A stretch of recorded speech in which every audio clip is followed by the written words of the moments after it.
mpamvu bene data bashiki banjye uko tubibona muri kino gihe turabona yuko isi isa nkaho idafite ishusho, ni ukuvuga ngo nta gisubizo gihari. Ariko bene data umwuka w'Imana aracyagendagenda, aracyashaka yuko utuza, aracyashaka yuko udacogora, aracyashaka ko utagira ubwoba.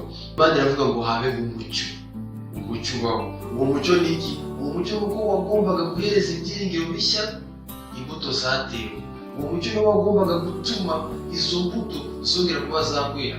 Uwo mucyo wagomba gutuma izo mbuto zinezerwa, zitagira ubwoba, zimenya yuko hari ubuzima, bitewe n'uko umucyo ubasha gutanga ubuzima ku mbuto.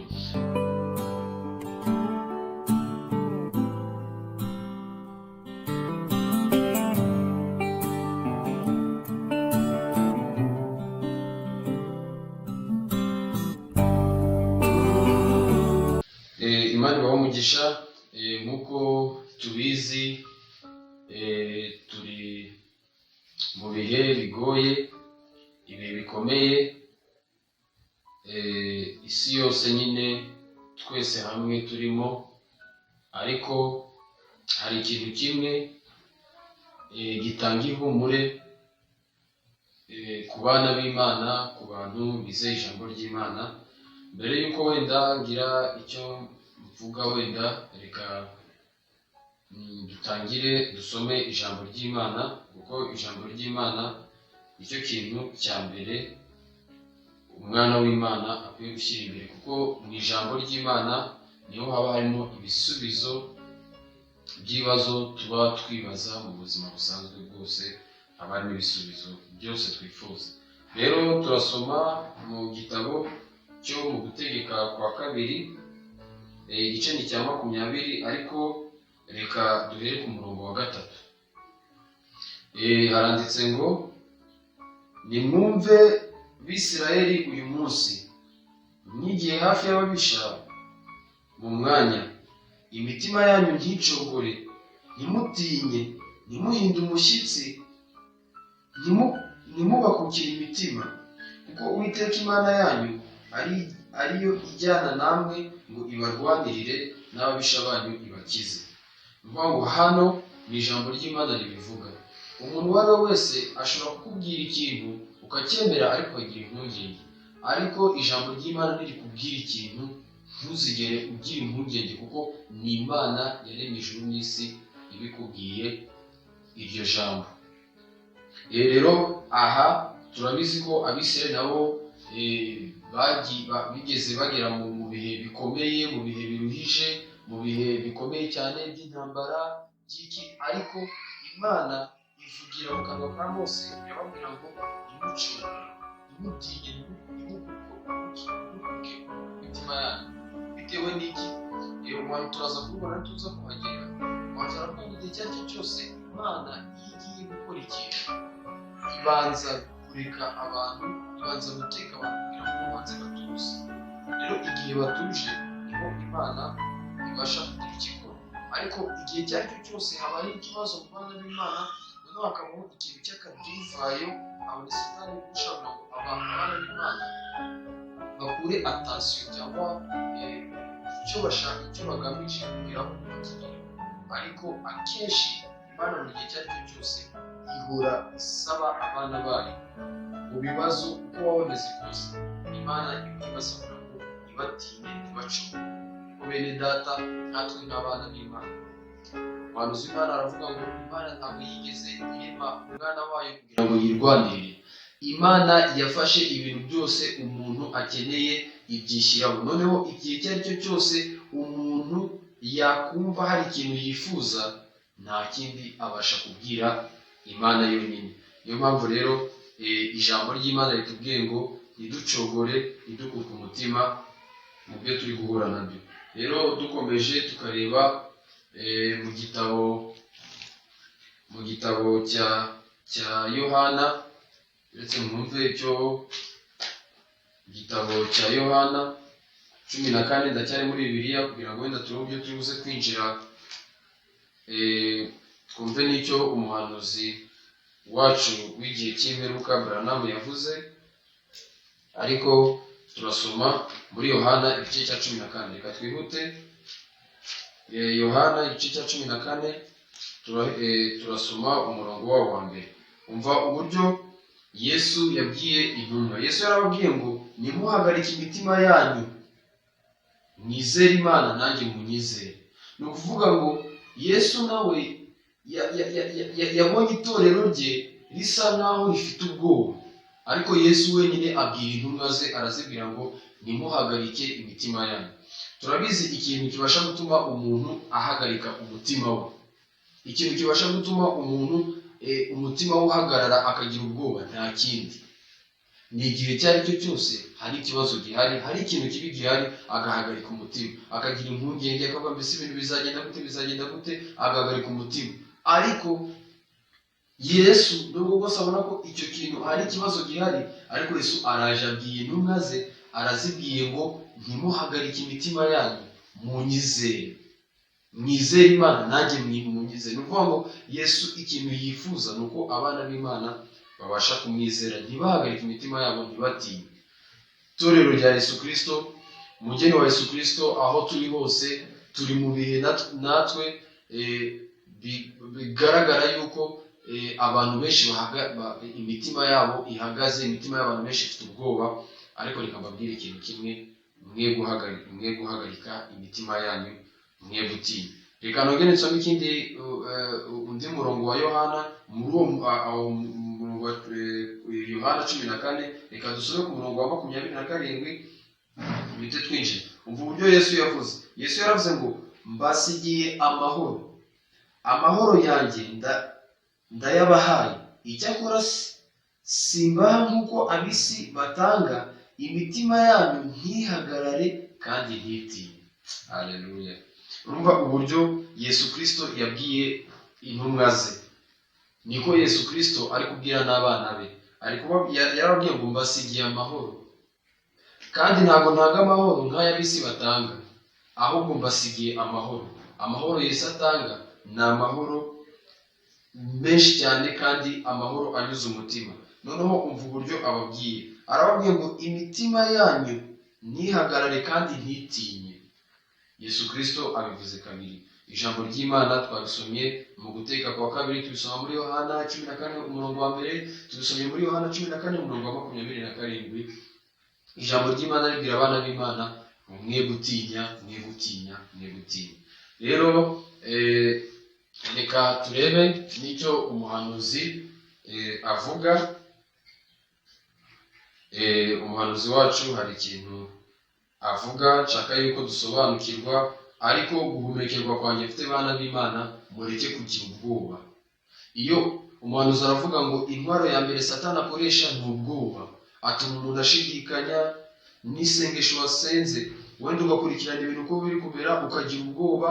Ariko Yesu Kristo abwiye intumwa ze, arazibwira ngo ntimucogore, ntimugire ubwoba. Mu Guteka kwa kabiri, intambara y'Abisirayeli igiye kuba ibintu bikomeye cyane, biruhije, Abisirayeli bagiye guhura n'ibigeragezo, ariko Mose arababwira ngo mukomere, mushikame, mutuze, ntimugire ubwoba. Umva noneho icyo umuhanuzi wacu noneho nawe ari kubwira itorero, arakivuga mu kibwiriza yise igihe cy'itorero y'Isimuruna. Umva uburyo umuhanuzi wacu avuga, aravuga ngo n'ayez pas peur, ntimugire ubwoba. La lumière va s'éteindre, il va faire noir, mais souviens-toi que je suis ici avec toi. Umva uburyo umuhanuzi avuga, aravuga ngo ntimugire ubwoba, umucyo ugiye kugenda, hagiye kubaho umwijima, ariko mwibuke ikintu kimwe, ndi kumwe namwe. Niko iyi si imeze, umucyo nawe, turabona umwijima, turabona nta byiringiro bihari, ariko umuhanuzi aravuga ngo souviens-toi que je suis ici avec toi, ngo wibuke yuko ndi hano hamwe nawe. Aravuze ngo ainsi il dit, n'ayez pas peur des hommes ou de ce qu'ils peuvent vous faire. Ntabwo aravuga ngo ntugire ubwoba bw'abantu abantu bagutwara. Je suis avec vous, ndi kumwe namwe, et ma grâce vous suffit. Haleluya. N'ubwiza n'ubuntu bwanjye buraguhagije. Quand vous traversez les eaux et ne vous submergeront pas, même dans la mort vous ne serez pas vaincu. Urumva ni ijambo ry'Imana rigaragaza yuko Imana iyo yatanze ihumure ibitanze ihumure, ngo niyo wanyura mu mazi ntabwo uzagutembana, ngo nawe wanyura mu rupfu ntabwo uzigera uneshwa. Bitewe n'iki? Vous êtes plus que vainqueur, yuko uri umuneshi. Niyo mpamvu ibigeragezo wahura nabyo byose, reba isi uko imeze nta gisubizo ifite, ariko ubanza aravuze ngo souviens-toi que je suis ici avec toi. Itorero ry'Imana, abana b'Imana, umugeni wa Yesu Kristo ahari hose ku isi, reka kugira ubwoba. Umva undi murongo umuhanuzi avuga nkunda cyane, aravuga ngo but the Christian doesn't look at circumstances, ngo ariko umukristo ntabwo areba ku bintu biriho, ibintu bigenda bibaho mu ahantu hatandukanye. He looks at the word and stands still. We areba mu ijambo noneho akituriza. Nkuko twabibonye, abana b'Imana, Imana ikeneye yuko abana bayo batuza, ntibateraganwe, ntibabone ibintu, ntibumve ibintu. Yego birahari, ariko Imana ishaka ko abana b'Imana batuza. Wenda dufashe urugero, urabona Mose yoherereje abatasi kujya kureba igihugu cya Kanani bagomba kujya guturamo, ariko bagezeho Mose arababwira ngo mugende mujye kureba ibyo muri buze kubona muze mubimbwire. Noneho bajyayo babona ibintu bitandukanye, ariko bamaze kugaruka, Yosuwa na Kalebu mu bigaragara babonye ibyo abandi 10 babonye, kuko bajya ari 12. Babonye uburyo ari barebare, na Yosuwa na Kalebu barababonye, babona uko ibintu bimeze, ariko Yosuwa we na Kalebu bo ntabwo bigeze bareba circonstance y'igihugu uko imeze, ahubwo bo barebye icyo ijambo ry'Imana rivuga. Rero natwe nka Yosuwa na Kalebu ntabwo turakubwira ngo tubashe kureba circonstance y'ibintu bihari, turebe ngo ibintu bimeze gutya, uburwayi bwugarije isi, abantu barapfa, akazi karahagaze, mbese abantu biragenda bite. Yego ni circonstance zihari nk'uko ibintu bigenda bigaragara, ariko umwana w'Imana iyo abirebyeho cyane akabirebaho cyane bimujyana kure, bigatuma ashidikanya. Ariko Yosuwa na Kalebu ntabwo bigeze bareba izo circonstance, ahubwo icyo barebye gusa, barebye icyo ijambo ry'Imana ryababwiye yuko bagomba kubaho muri icyo gihugu. Umva ikindi umuhanuzi avuga, aravuga ngo it's a nervous age.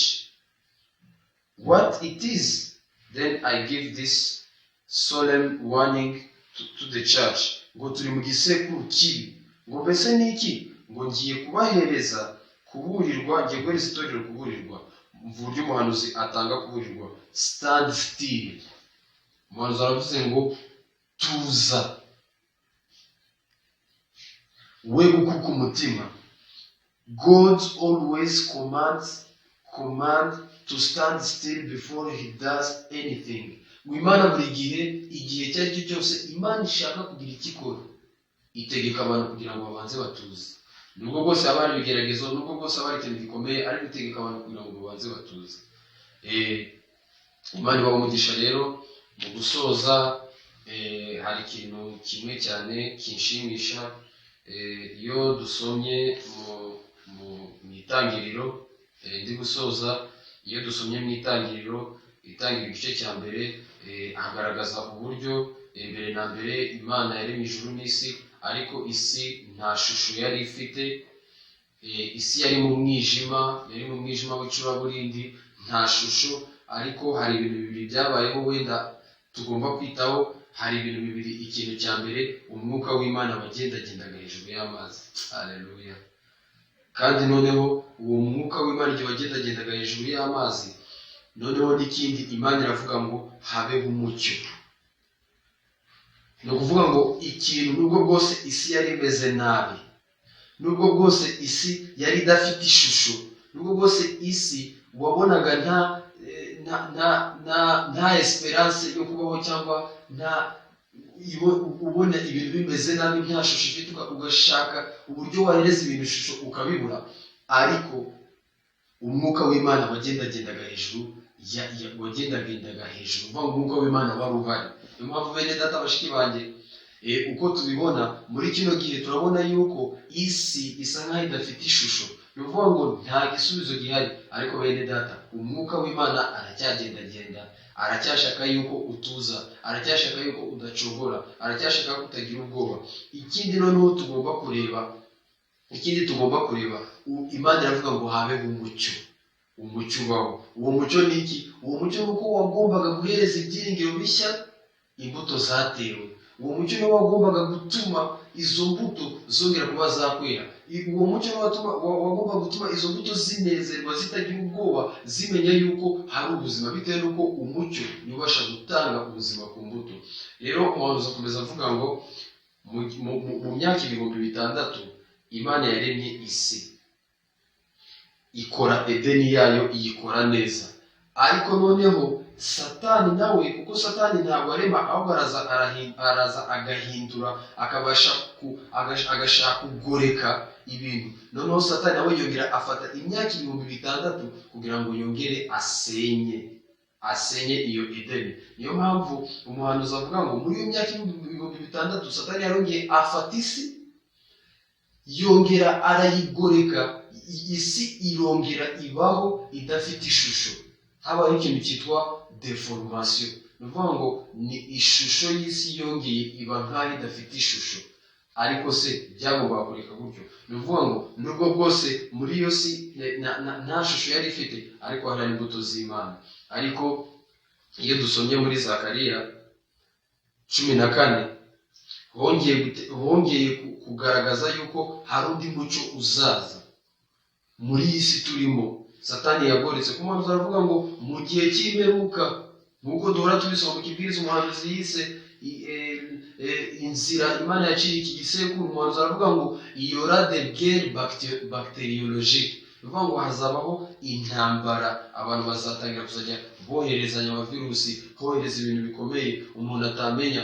Izo ntambara zizabaho. Ni ukuvuga ngo isi yongeye kubaho nta shusho. Ariko umuhanuzi aravuga ngo mu gihe cya nimugoroba hazongera habeho umucyo. Uwo mucyo uzuje gukora iki? Uwo mucyo uza wongeye gutuma izo mbuto zikura, izo mbuto zongera zikagira amahoro, zikagira umutekano, zigatuza, zikongera zikanezerwa. Ni ukuvuga ngo umucyo nta kindi ni ubutumwa bwiza twakiriye muri kino gisekuru. Uwo mucyo nta kindi ni ijambo ry'Imana ryongeye kugaragara. Uwo mucyo nta kindi ni cya gihe Yesu yasanze abigishwa be bafite ubwoba, araza ababwira ngo ntimugire ubwoba, ni jyewe. Uwo mucyo niwo twongeye kubona muri kino gisekuru, utubwira ngo ntimugire ubwoba, ndi kumwe namwe. Nubwo bwose hari ibigeragezo bimeze bitya, ariko ndi kumwe namwe. Bene data bashiki banjye, mutuze kandi ibintu biri kubaho dukomeze twizere Imana, tugume mu mucyo. Imana yacu ni nziza kandi hari ikintu yiteguye kudukorera igihe icyo ari cyo cyose dutuje.